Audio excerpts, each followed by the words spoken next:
wọ́n ní Hassan Banna wá ń wò yí pé bẹ́ẹ̀ ṣe arrest àwọn èèyàn tẹ́ arrest èmi nǹkan kan fẹ́ ṣẹlẹ̀ ni ẹ̀mẹ́mi náà kẹ́ arrest èmi náà papọ̀ kẹjọ tí wàá mọ́lé wọ́n ní rárá. The following year òun ni wọ́n wá pa Hassan Banna náà, so ó kú ní at the age of 43. so ikú rẹ̀ yìí ó bọ́ ọ̀pọ̀lọpọ̀ àwọn èèyàn, ó bà wọ́n nú jẹ́ gan. Ta ló ṣiṣẹ́ yìí? Àwọn kan ní ìjọba Egypt ló ṣe láti lè fi gbẹ̀san prime minister tí wọ́n pa àti adájọ́ tán pa. Àwọn kan ní rárá kò ń ṣèjọba Egypt, ìjọba Yemen ló ṣe. Kí ló ṣẹlẹ̀ ní Yemen? Ní nǹkan bíi 1936 Hassan Banna ní opportunity àti lọ ṣe hajj. Ìgbà tó lọ ṣe hajj ó gbìyànjú láti míìtì ọba ìyẹn Al-Malik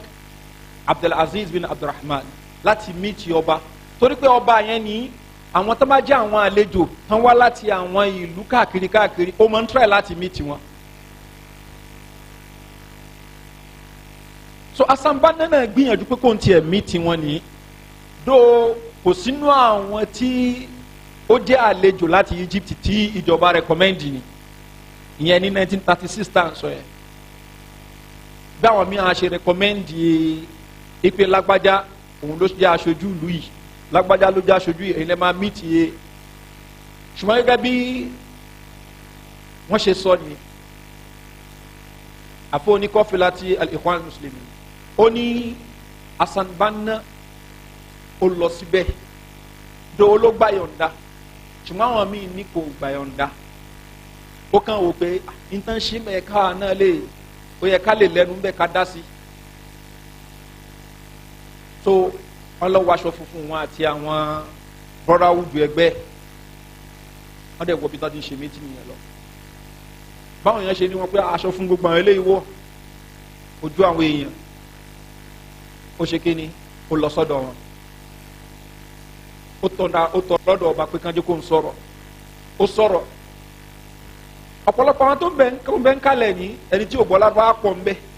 náà tó ṣe pé bí àwọn àlejò ni. So most nǹkan tó ń sọ yóò quote hadith, yóò quote al-Quran.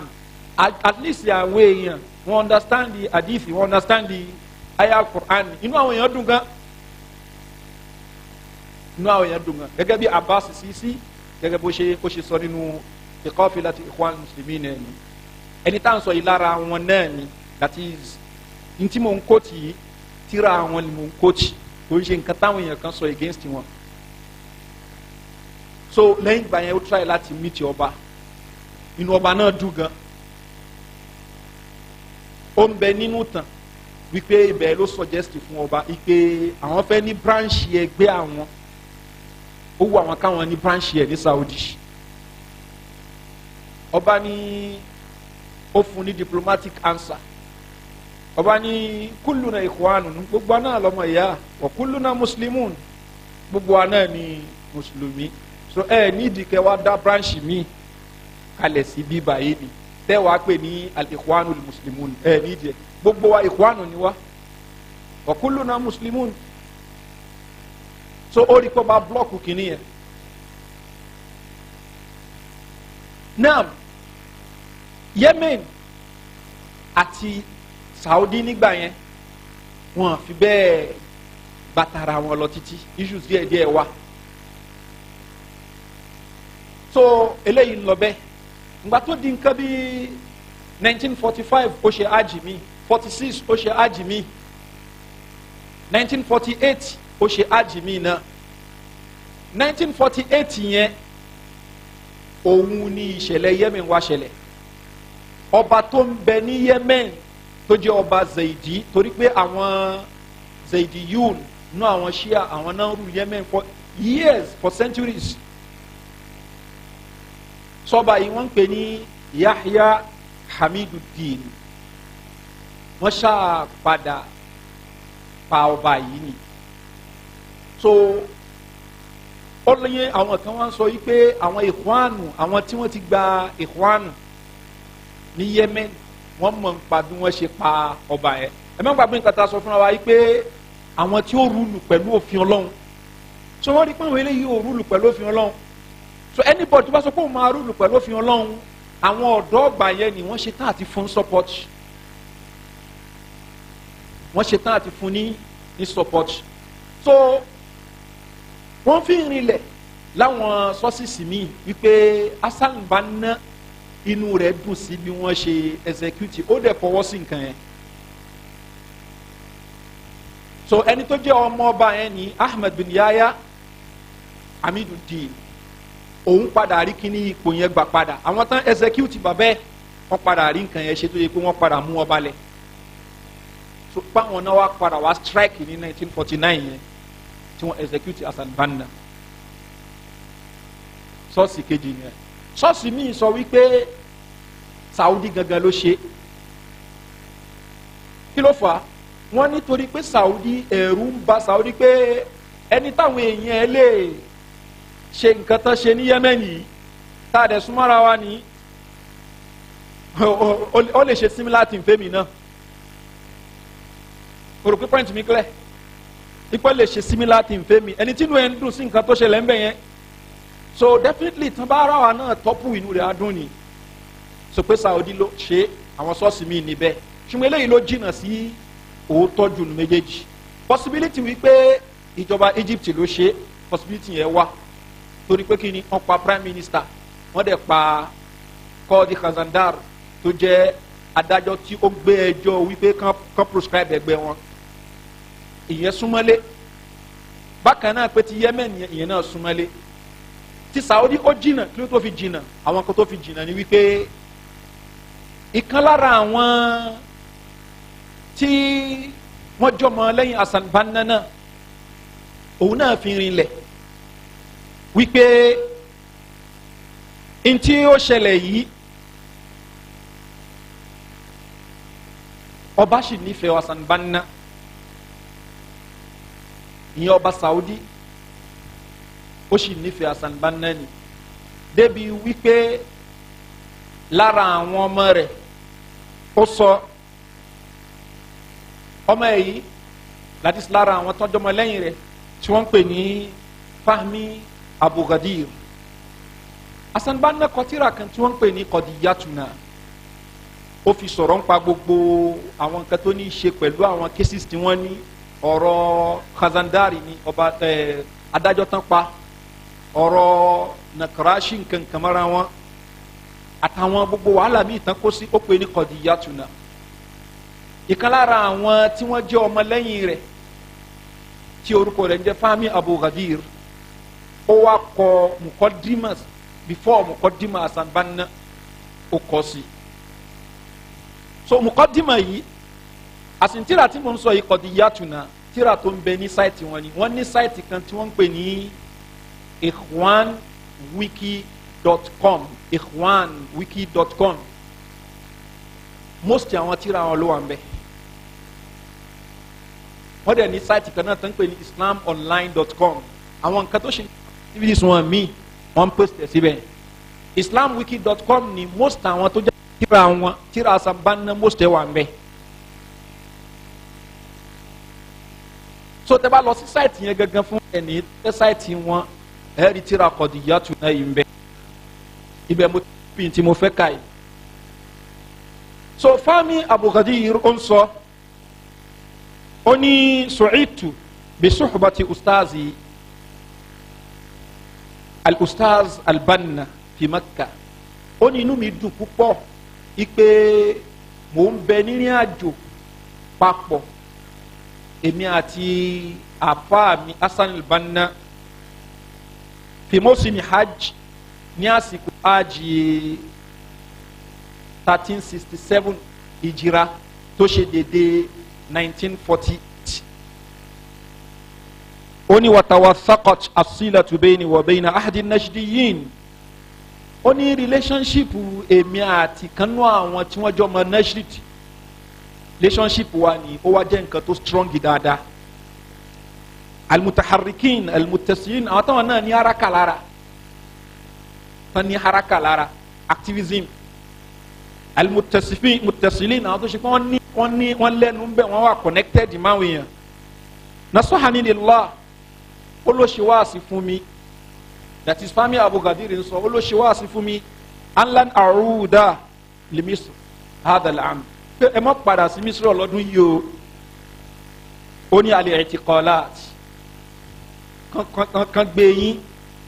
kan tì í mọ́lé intidharikum ó ń retí yín ní Egypt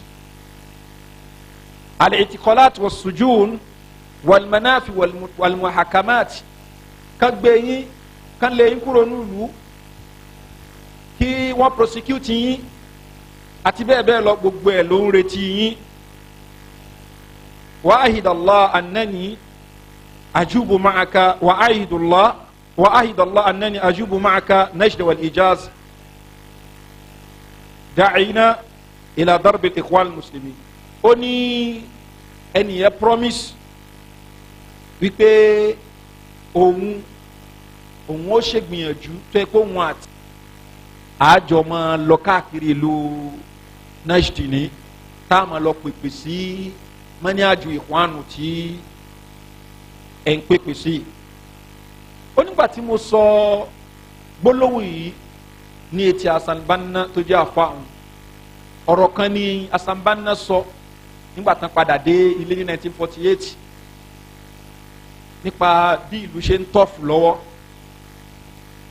asọ́rí kan tó padà sílé ó sọ fún bàtà wá sílé fún Hasan Banna òun wò pé káwọn wá sí báyìí Hasan Banna ó ní tabassama ó rẹ́rìn al-Ustadh al-Banna indama sami'a bidhalik tó gbọ́ eléyìí ó lọ́ sọ fún un pé ala ta'lam anna al-hukumata as-Saudiya ṣé wo mọ̀ pé ìjọba Saudi lam tasmah li bil hajj hadha al-'am wọn fẹ́ kí n ṣe àjọ ọdún yìí gan illa ba'da an ta'ahadtu bi 'adam al-khitaba wal kalam fi siyasa àgbà tí mo promise pé mi ní sọ̀rọ̀ nípa politics àgbà tí mo promise pé kí ni mi ní sọ̀rọ̀ nípa politics tó ìgbà yẹn náà tó jẹ́ kí n ṣe ájì náà tó pàmìtì ni pé kí n wá ìyẹn ájì 1948 kí ló fà á ọba ti rí wípé èyí tó wá 1936 ó ń sẹ́ẹ̀lì ìjọ rẹ̀ fún àwọn aráàlú ni dé lẹ́bù pé kí ni ó sọ fọ́ba pé káwọn dá branch ilẹ̀ ń bí báyìí ti 1945 1946 ó ń sẹ́ẹ̀lì ìjọ rẹ̀ fún àwọn èèyàn ni kò rẹ̀ sí olórí ìlú tí ó fẹ́ gbàrú nǹkan bẹ́ẹ̀ torí pé ọmọ ènìyàn fẹ́ràn ipò àtagbára bá a ṣe wà yìí ẹnì kọ̀ọ̀kan wa ní òní láìkí ẹ̀ àyè bẹ́ẹ̀ kọ́ kẹ́ ẹ ní kọ́mpìnì kan nísìn kẹ́ wá rí pé kan lára àwọn stáàfù yín lápèjúwe ó ń ṣe mítìnì ìdákọ́ńkọ́ kan pẹ̀lú àwọn èèyàn kan nínú àwọn stáàfù nítorí súnmọ́ ní kẹ́yìn yẹn tí ó máa tọpinpin ẹ̀ káàkiri tẹ́ bá rí pé kò fẹ́ ṣe kínní ni ẹ̀ lè kúrò níbi iṣẹ́ àyè bẹ́ẹ̀ kọ́ ni sọ bá ti rí wípé opportunity hajj tó wá ń ṣe yìí ẹni yìí wá ń kérò ni yóò dẹ̀ tú ìlú mọ́hun lórí tòtòrí náà bá ní hajj tó fẹ́ ṣe àní fún ẹ láyè kó ṣe hajj lọ́dún yìí àfi tó bá lè promise pé ọ̀rọ̀ síyáṣà ò ní mẹ́nuba náà eléyìí kò ń ṣe táwọn kọ́ ó ń bẹ ń sáìtì wọn tíra kọ́dí yàtúnà ẹ bá ṣí ẹ rí ẹni tó bá dẹ̀ ní hard copy ẹ̀ náà kó kà yóò rí bẹ́ẹ̀ muqaddima ló wà ní fami Abu Ghadir òun ló fi eléyìí ló kó eléyìí àsìn pé ntí àfa àwọn sọ fóun lélẹ́yìí ipò ìwò òdà kankan mọ̀ ń tiẹ̀ ẹni tó lọ́wọ́ máa mú wa káàkiri táwa máa lọ kínní ni ọba ti sọ fún mi gangan wípé kínní kò sáyé so tá a bá lọ sọ òun ní sìnkì la fẹ́ lọ sọ ọ̀rọ̀ síyáṣà náà la fẹ́ lọ sọ ọba dẹ̀ ti sọ fún mi pé kò sáyé ájì tán jẹ́ ń ṣe gan-an mo promise pé mi ní sọ̀rọ̀ nípa síyáṣà ni. náà wọ́n sọ fún wọn wípé wọ́n ṣe wọ́n lé sùtá níbẹ̀ ni ṣùgbọ́n pẹ̀lú gbogbo yẹn náà ní ọba ò fẹ́ kó wá sọ̀rọ̀ síyáṣà ọba nífẹ̀ẹ́ rẹ̀ gẹ́gẹ́ bí èèyàn tó ń gbìyànjú ṣùgbọ́n kò ṣe pé kó wá túlù bọ́ mi lórí òun náà dẹ̀ ti promise ọba pé kí ni kò sí nǹkan tó jọmọ́ pé òun wá túlù mọ́ ẹ̀yìn lórí ni òun ní sọ̀rọ̀ nípa síyáṣà ni eléyìí ló fà tó jẹ́ pé àwọn ọmọ Abdulaziz tán padà ń jọba lẹ́yìn rẹ̀ ní Suudu ni Faisalu ni gbogbo àwọn ẹ̀sìn wọ́n gba àwọn Ikhwanu láyé láti máa wá sí Saudi ni in fact tán bá wọn wáṣẹ́. lápèjúwe ìgbà tó di nǹkan bíi 1954 tíjọba lè mọ́ wọn gan torí pé wọ́n accuse wọn pé wọ́n ṣe kú wọ́n fẹ́ pa Jamal Abdel Nasser ìyẹn ni tó jẹ́ president ńgbà yẹn so ìyẹn ni wọ́n ń pè ní hadithatul manshiya ibi tó ti ṣẹlẹ̀ náà ń pè ní manshiya ni so ipò wọ́n fẹ́ pa Jamal Abdel Nasser so wọ́n kó ọ̀pọ̀lọpọ̀ àwọn olórí wọn lára wọn ni Abdul Qadir Awdawa ìgbà tán padà ṣèdájọ́ wọn àwọn yẹn wọ́n find wọn guilty ni wọ́n dẹ̀ execute wọn wọ́n pa àwọn bíi mélòó kan àwọn míì wọ́n tì wọ́n mẹ́wọ̀n irú Said Qutb wọ́n mọ̀ wọ́n tì í mẹ́wọ̀n ó lò bí ọdún bíi mẹ́wàá ọ̀ṣọ́ lẹ́wọ̀n ni inú ẹ̀wọ̀n ló ti ń kọ tírà rẹ̀ tán pè ní fi dhilal al-Qur'an before yẹn ó kọ tírà kan tán pè ní Ma'alim fi Tariq ọ̀pọ̀lọpọ̀ àwọn MSS náà máa ń ka mí báyìí ni tán pè ní milestone